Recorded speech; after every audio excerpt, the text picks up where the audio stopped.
Hello everyone, this is OGAE Azerbaijan, and today we have one of my favorite bands whom I listened in my youth, and they represent Finland this year, stepping out of the shadows and into the Eurovision spotlight. Let's welcome the one and only the Rasmus.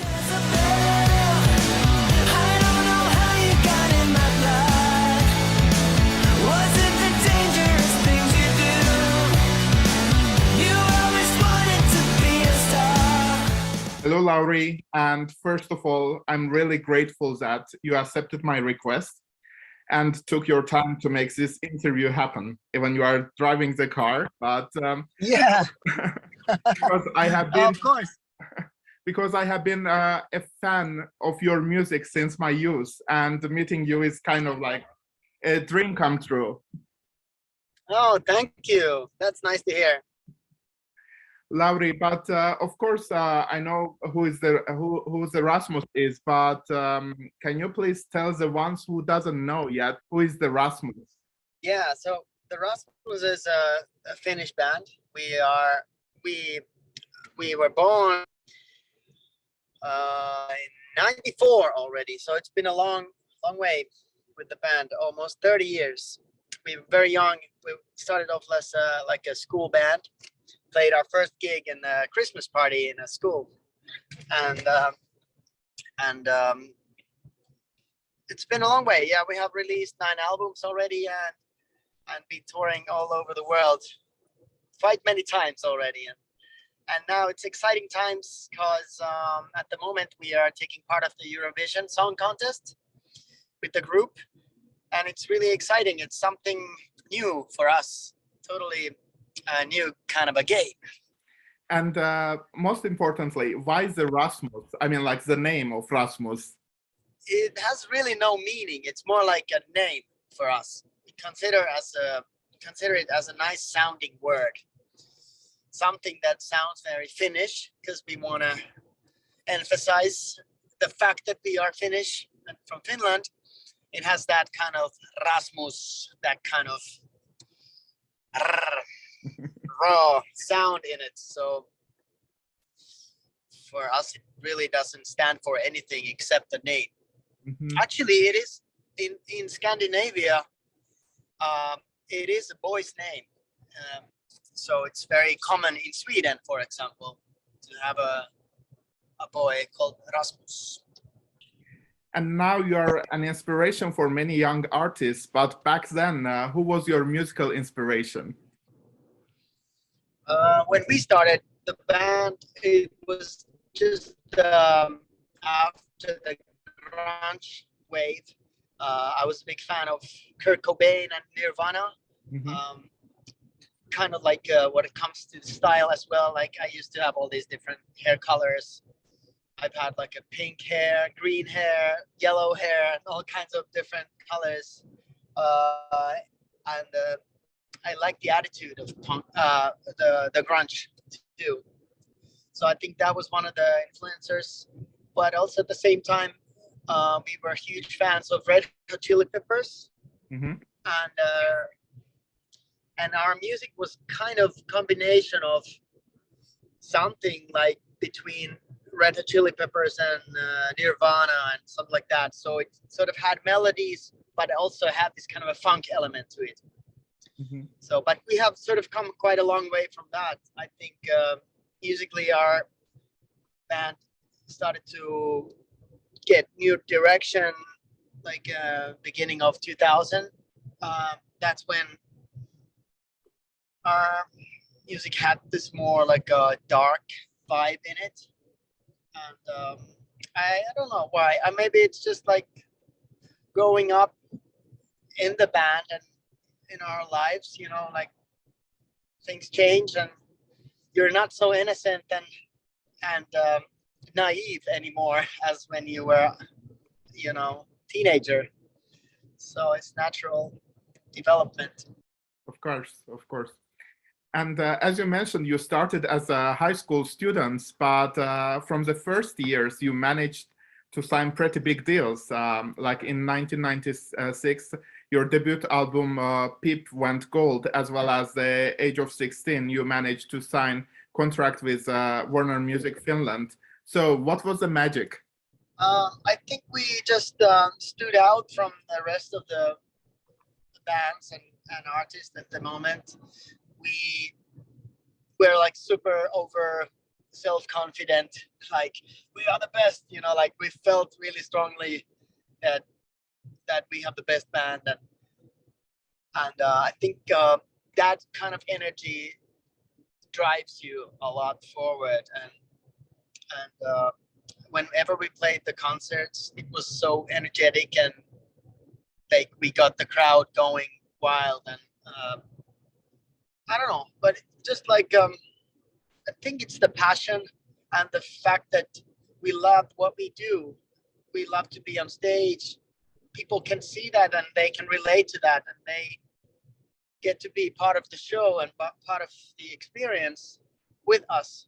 So I think that's kind of the reason. It's kind of contagious. Mm-hmm, mm-hmm, of course. And you guys released 9 albums. I will not name them, of course. Like, yeah, it will be a lot if I say.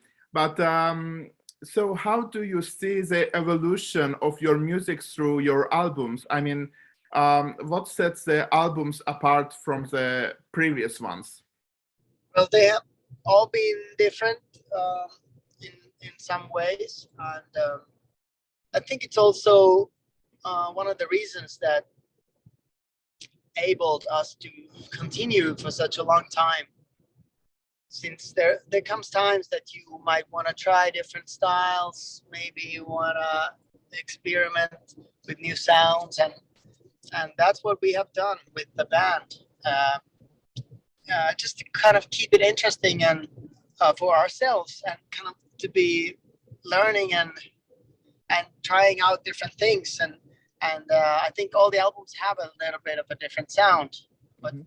but musically I think there is a DNA of the Rasmus. Like every song has that Rasmusy vibe in it. I think it comes from somehow from being Finnish, and the roots, the traditional music we have in Finland, something we used to listen when we were kids, you know, when I was driving to summer cottage with my family, and maybe listen something in the car, and you know those melodies, they kind of got into my system forever, and now they just come out in a new shape. But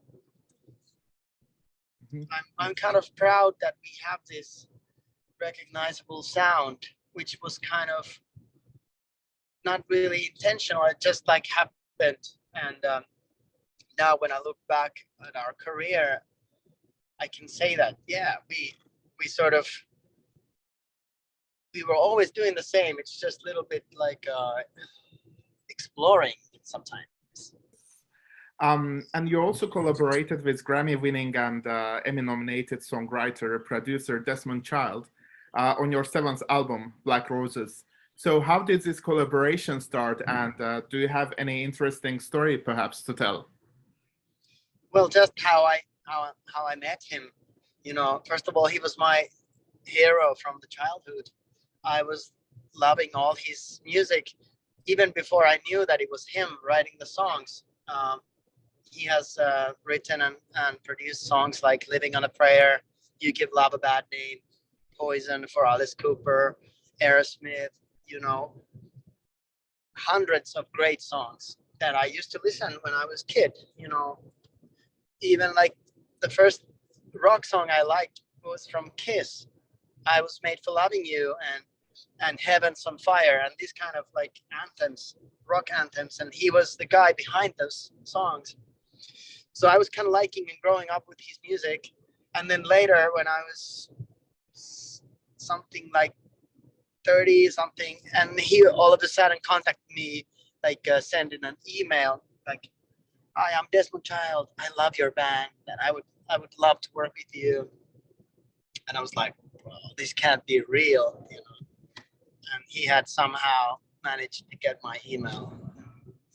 So that's how we met, and then we recently worked again together on this song Jezebel, which I felt like I needed his touch on it, because I wrote the song of the first demo, and then I was like, you know, maybe it reminded me of him somehow, but I called him right away and saying like, I need your help.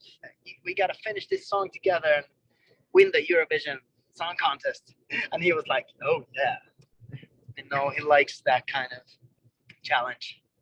So it's nice. And then how did you decide to participate in Eurovision? As you know, like rock music is not heavily in Eurovision. And do you think actually people need rock music in Eurovision? Well, I think it's just feels very natural at this point for our career, because we have also pop elements in our music. You know, it's very melodic, and when this song came about, I think it just well, pretty much the same time I actually got the idea like we should take part of the competition. So everything was just like matching, and I think COVID has something to do with this. Of course, you know, it's been 2 years of nothing to do, no concerts, nothing. So it was really like seemed like a good opportunity to do something exciting and challenging and like that. So now that we are in it, I really like it a lot. It's really good to have the clock ticking, you know, towards Torino, and you know, there's a date that we have to, you know, we have to be there, and we have to prepare, and we have to have everything ready. It's really nice, because I'm so used to have my calendar full and being busy. I love to be busy. It's the best. Then Lauri, you also participated actually when Finland was doing their selection in 2012 as the interval act for Eurovision. So how different was the experience for you rather than competing now? Day and night, you know, that was just a performance on TV, but being in the competition with your music and art, it's a tough place. Because I still think like, you know, it's not right to be competing with art. Mm-hmm. But then again, this is kind of like when you look a little bit deeper into this Eurovision business, you get that it's not really that serious. I mean, like, it's a competition, but still there's a lot of humor in it. There's a lot of like good vibes, like this kind of unity feeling that these countries are making a connection to each other, and music is like the tool, or like something between people, and you know, it has such a like a bigger meaning. So I'm really happy to be part of it now.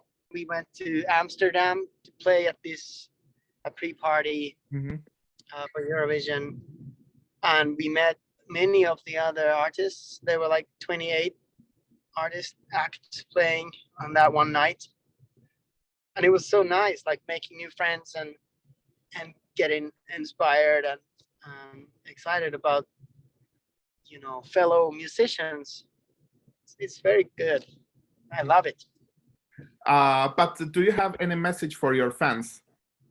Yes, I do. I really can't wait for the tour to start. You know, like real long shows with our band, because we have a new guitarist, Emilia joined us last September, and she's just fantastic. She's great player, but also she's very great entertainer. You know, she's very charismatic, and she really fits the group perfectly. So I can't wait to get on the road with her, with the new Rasmus. It's gonna be so much fun.